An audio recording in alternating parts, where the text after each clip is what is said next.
Ahmedabad crime branch દ્વારા 1 વર્ષ અગાઉ થયેલી હત્યાનો ભેદ ઉકેલી નાખ્યો, જેમાં દ્રશ્યમ મૂવીની ઘટનાને ટક્કર આપે તે પ્રકારે મહિલાએ પોતાના પ્રેમી સાથે મળી પોતાના જ પતિની હત્યા કરી નાખી. જો કે આ ઘટનામાં જે 4 આરોપીઓ હતા જેમણે નિર્મમતાથી આ યુવકની હત્યા કરી છે તેમની ક્રાઇમ બ્રાન્ચે ધરપકડ કરી છે. અને આ મામલે એસજી જાડેજા જે ક્રાઇમ બ્રાન્ચના પોલીસ ઇન્સ્પેક્ટર છે તેમણે શું ખુલાસો કર્યો છે, વિગતે વાત કરીએ.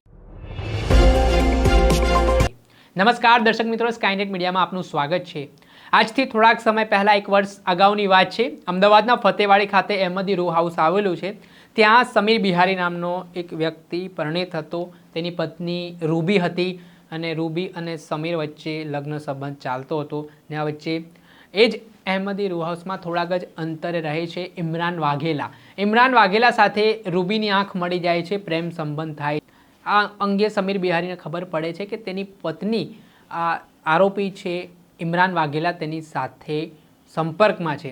ત્યારબાદ અવારનવાર ઝઘડો ચાલતો હતો અને એક દિવસ રૂબી પોતાના પ્રેમી ઇમરાન વાઘેલાને સંપર્ક કરે છે અને કેવી રીતે સમીર બિહારીનો પત્તો કાપવો છે તેના માટે પ્લાનિંગ ઘડવામાં આવે છે.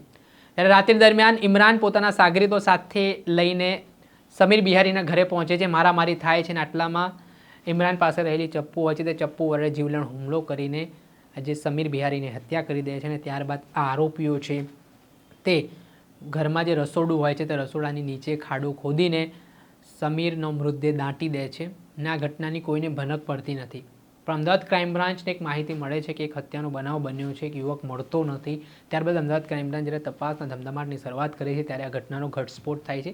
આ મામલે શું કહી રહ્યા છે ક્રાઇમ બ્રાન્ચના પોલીસ ઇન્સ્પેક્ટર એસજી જાડેજા, તેમને સાંભળો. જેવી આખી કહાનીમાં હત્યાનો બનાવ બન્યો હતો જેમાં વધુ 3 આરોપી કે જે પત્ની સહિત અન્ય જે 2 લોકો હતા તેની મોડી રાત્રે ધરપકડ કરવામાં આવી. 4 લોકોનો રોજ શું હતો, પૂછતાછમાં શું નવા ખુલાસા થયા?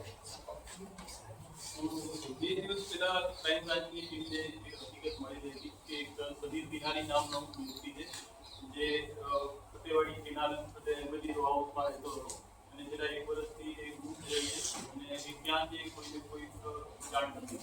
અને ક્રાઇમ બ્રાન્ચની ટીમને હકીકત એવી મળેલી હતી કે આ સમીર બિહારી જે છે એની પત્નીએ છે તેના પ્રેમી સાથે મળી અને તેની હત્યા કરી દીધેલી છે અને તેના જ ઘરમાં એને દાટી દીધેલ છે. આ હકીકત ઉપર વર્કઆઉટ કરી અને ક્રાઇમ બ્રાન્ચની ટીમે ઇમરાનની પ્રથમ અટકાયત કરી હતી અને એને ડિટેન કરી અને એની પૂછપરછ દરમિયાન ઇમરાને આ હત્યા કરેલ હોવાનું કબૂલ કરેલું હતું અને એની લાશ તે જગ્યાએ દાટી દીધેલ હતી. એ લાશ પોતે જણાવતા એક્ઝિક્યુટિવ મેજિસ્ટ્રેટની હાજરીમાં એના ઘરમાં અહેમદી રો હાઉસમાં ખોદકામ કરી અને લાશના અવશેષો બહાર કાઢવામાં આવ્યા હતા અને ફોરેન્સિક મેડિસિન માટે મોકલી આપવામાં આવેલ છે. આ બાદ crime branch DCP police station ખાતે હત્યાનો ગુનો દાખલ કરવામાં આવેલો અને ઇમરાનની ધરપકડ કરવામાં આવેલી. ઇમરાનની ધરપકડમાં ઇમરાને જે હકીકત જણાવી કે એની જે પ્રેમિકા છે અને મરણ જનારની જે પત્ની છે એ રૂબીના સાથે એને છેલ્લા 3-4 વર્ષથી પ્રેમ સંબંધ હતો અને જે પ્રેમ સંબંધની જાણ સમીર બિહારી મરણ જનારને થઈ જતા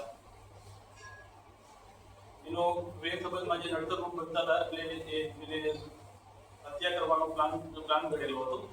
અને આજથી 1 વર્ષ પહેલા જે દિવસે જે બનાવને અંજામ આપ્યો એ દિવસે રાત્રે 1 વાગ્યે રૂબીએ ફોન કરી અને ઇમરાનને જણાવેલું હતું કે સમીર જે છે એ સમીરને દારૂ પીવાની ટેવ હતી એટલે દારૂ પીને સૂઈ ગયો છે. તો રાત્રે 1 વાગ્યે એને ફોન કરીને બોલાવી અને હત્યાનો જે પ્લાનિંગ કરેલો હતો અગાઉથી એને અંજામ આપવાનું નક્કી કરેલું હતું. અને રાત્રે 1 વાગ્યે જે ઇમરાન વાઘેલાની જે ધરપકડ કરવામાં આવી છે તેના માસીનો દીકરો રહીમ ઉર્ફે સાદિક અને મોસીન ઉર્ફે ફેઝાન એ બંનેને પણ સાથે લાવી અને આ હત્યાને અંજામ આપેલો છે.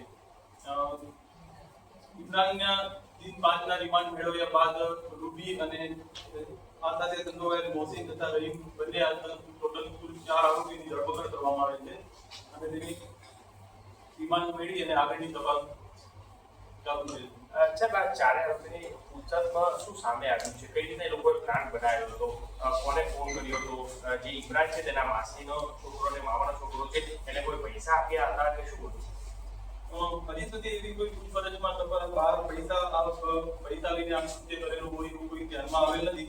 પણ ઇમરાનની પ્રાથમિક કબૂલાત અને બંને આરોપીઓની પ્રાથમિક કબૂલાતમાં એવું એવી હકીકત જાણવા મળે છે કે ઇમરાન જે છે એ રૂબી સાથે પ્રેમ સંબંધમાં હોય અને એના માસીનો દીકરો જે સાહિદ અને મોહસિન જે છે બંને બાજુમાં જ રહે છે અને રોજ રાતે કામ કરીને પરત આવે ત્યારે રોજ રાતે સાથે બેઠા હોય છે.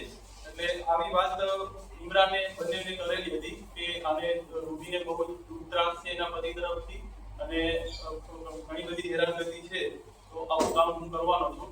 એટલે જે દિવસે રાતે 1 વાગે ફોન કરીને રૂબી કહે છે ત્યારે બંનેને આ વાત કરેલી અને તાત્કાલિક આ નિર્ણય લેવામાં આવેલો હતો.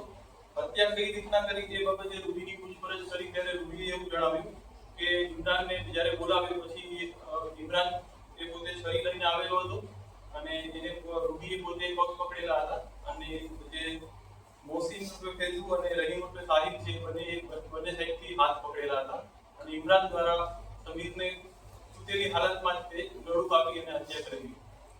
વાગ્યા બાદ આરોપીઓ કેટલા સમય ઘરમાં રોકાયા હતા? કારણ કે કોળીના ટુકડા કરવા તેને ખાડો પૂરવો તેને દફનાવી દેવો, કેટલો સમય કેટલા વાગ્યા સુધી રોકાયા હોવાની હકીકત સામે આવી? અંદાજે રાત્રે 1 વાગ્યાનો આ બનાવ માનવામાં આવે છે. જો 1 વાગે રાત્રે બનાવ બની ગયો તો એ બાદ મોહસિન ઉર્ફે ફૈઝાન અને રહીમ ઉર્ફે સાહિબ તરત જ તે ઘર છોડી ત્યાંથી જગ્યા છોડીને જતા રહેલા હતા. ત્યારે ઇમરાન રૂબી સાથે આ લાશનો નિકાલ કરવા માટે ત્યાં જ રોકાયો હતો અને વહેલી સવારે 11 વાગ્યા સુધી ત્યાં રહી અને આ કામ ત્યાં અંદર એને પૂરું કરેલું હતું. ત્યારબાદ બંને જણા સાંજે જે બનાવના દિવસે તે સાંજે સુરત જવા માટે રવાના થઈ ગયા હતા અને સુરત ભાડાના મકાનમાં ત્યાં એ લોકો રહેવાનું ચાલુ કરી દીધું હતું. સુરત કેટલા સમય રહ્યા અને પછી એ પાછા અંદાજે 4 મહિના સુધી એ સુરતમાં રોકાયેલા છે અને પછી ત્યારબાદ હવે કોઈને ખબર નહીં પડે એવો એમને વિશ્વાસ થઈ જતા એ લોકો પરત આવી અને અહેમદી રો હાઉસ જે છે જ્યાં આ મકાન છે એ બાજુમાં ભીમનગર કરીને ઓળખાતી સોસાયટી છે ત્યાં એ લોકો ભાડાના મકાનમાં રહેવાનું શરૂ કરી દીધું. ક્રાઇમ બ્રાન્ચની કયા દિશામાં તપાસ રહેશે?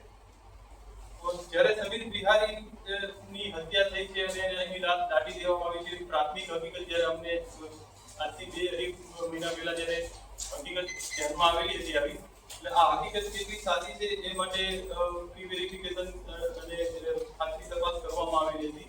એમાં સૌપ્રથમ સમીર બિહારી નામનો વ્યક્તિ છે એનું સાચું નામ શું છે, એ ખરેખર અહીંયા રહેતો હતો કે નહોતો રહેતો, એના કેટલા સમયથી એનો ફોન બંધ છે, એના મોબાઈલ નંબર શું છે, એના પરિવારમાં કોણ કોણ સભ્ય છે, એ બધા બાબતોનું ટેકનિકલ એનાલિસિસ કરવામાં આવેલું હતું. અને રૂબી દ્વારા એવી વાત કરવામાં આવેલી હતી કે મારો પતિ જે છે મને છોડી અને દુબઈ જતો રહ્યો છે, જેથી એના સમીર પાસે ખરેખર કોઈ પાસપોર્ટ હતો કે કેમ હતો તો એની ટ્રાવેલ હિસ્ટ્રીમાં એ ખરેખર દુબઈ ગયો છે કે નથી ગયો, ઇમિગ્રેશનની બધી વિગતો મેળવી ટેકનિકલ એનાલિસિસ કરી અને એવા નિષ્કર્ષ ઉપર આવેલા હતા કે ખરેખર સમીર 1 વર્ષથી એના કોઈ જગ્યાએ કોઈની હાજરી હોય અથવા એનો કોઈ ફોન ચાલુ હોય, એમાં બેંકમાં કોઈ ટ્રાન્ઝેક્શન થયા હોય, એવી કોઈ પણ હકીકત ધ્યાને આવેલી નહોતી. એના પરથી એટલું શ્યોર થતું હતું કે આ હકીકતમાં સત્ય હોઈ શકે છે. તેથી આગળની તપાસ કરી અને ઇમરાન વાઘેલાની સૌપ્રથમ પૂછપરછ કરવામાં આવી હતી. માસ્ટરમાઇન્ડ કોણ આવો વિચાર કોને આવ્યો હતો? ઇમરાનને, રૂબીને કે અન્ય કોઈ? હાલમાં આ ગુનામાં સંડોવાયેલા તમામ આરોપીની ધરપકડ થઈ ગઈ છે. ગઈકાલે ધરપકડ કરવામાં આવેલી છે અને રિમાન્ડ મેળવી અને ખરેખર આમાં માસ્ટરમાઇન્ડ કોણ છે એ બાબતે પૂછપરછ કરીને વધુ વિગતો મેળવવામાં આવનાર. સાહેબ, આજે અન્ય 2 આરોપીઓ છે એ લોકો હત્યા કર્યા બાદ ક્યાં જતા રહ્યા હતા? ક્યાંથી મળી આવે છે? બંને આરોપીઓ હાલની પૂછપરછ દરમિયાન એટલું જ કહેવામાં આવેલું છે કે અમે હત્યા કરી અને અમારા ઘરે જતા રહ્યા હતા અને તેમનું જે રૂટીન જે કામ હતું એ કરવા માંડ્યા હતા. એ કોઈ જગ્યા છોડીને જતા રહ્યા હોય એવું કોઈ ધ્યાને નથી. જ્યારે મર્ડર થયું ત્યારે ઇમરાન એની પત્ની જોડે રહેતો હતો કે એકલો રહેતો? જ્યારે આ મર્ડર થયું ત્યારે ઇમરાન વાઘેલા જે છે એ મૂળ વડોદરાનો રહેવાસી છે અને એને 2 મેરેજ કરેલા છે. એ પ્રથમ પત્ની સાથે એને છોડી દીધા પછી બીજી પત્ની સાથે એ રહેતો હતો અને જ્યારે આ બનાવ બન્યો એના પછી એની બીજી પત્નીને પછી છોડી દીધી અને રૂબી સાથે એ જતો રહ્યો હતો. રૂબી સાથે સંપર્ક કેવી રીતે થયો કે એવી તપાસ કરવી સામે? જે ઇમરાન વાઘેલા જે મુખ્ય આરોપી છે, જે પ્રથમ આરોપી જેની ધરપકડ કરી છે, તે હાલનો જે બનાવનું જે સ્થળ છે એ અહેમદી રો હાઉસ 6 નંબરનું છે અને ઇમરાન વાઘેલા છે એ 15 નંબરના રૂમમાં રહેતો હતો એની પ્રથમ પત્ની સાથે. એટલે અવારનવાર એમને મળવાનું થતું હતું, એક જ સોસાયટીમાં રહેતા હતા, એના કારણે એમને સંપર્ક થયો. આ લોકોનો સર કામ ધંધો શું છે ઇમરાનનો ને બીજા બે આરોપીઓનો? ઇમરાન વાઘેલા કલર કામ ની મજૂરી કરે છે. રાહિલ ઉર્ફે સાહિદ જે વ્યક્તિ છે એ ગેસ બોટલ જે રિફિલિંગ જે છે એ ડોર ટુ ડોર ડિલિવરી કરવા માટે જવાનું કામ કરે છે. અને મોસીન ઉર્ફે પેદુ છે એ પણ ગેસ બોટલ જે ડિલિવરી કરે એ વાહન ડ્રાઇવિંગ કરવાનું કામ કરે છે. આ ઘટના બન્યા બાદ આ લોકો જતા રહ્યા હતા. શું આ ચા સિવાય બીજા કોઈને ખબર હતી કે આ રીતે કોઈ ઘટનાને અંજામ આપ્યો છે આ લોકોએ?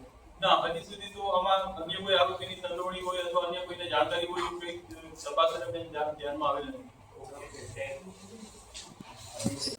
આપણે સાંભળ્યા હતા ક્રાઇમ બ્રાન્ચના પોલીસ ઇન્સ્પેક્ટર એસજી જાડેજા. તેમના સમગ્ર ઘટનાને લઈને માહિતી આપી છે અને આજે પણ ઉકેલાયેલો ભેદ છે તે પોલીસે ઉકેલી નાખ્યો છે. દર્શક મિત્રો, આવા જ નવા વિડીયો સાથે આપણે માહિતગાર કરતા રહીશું, એટલે સ્કાયનેટ મીડિયા જોતા રહો.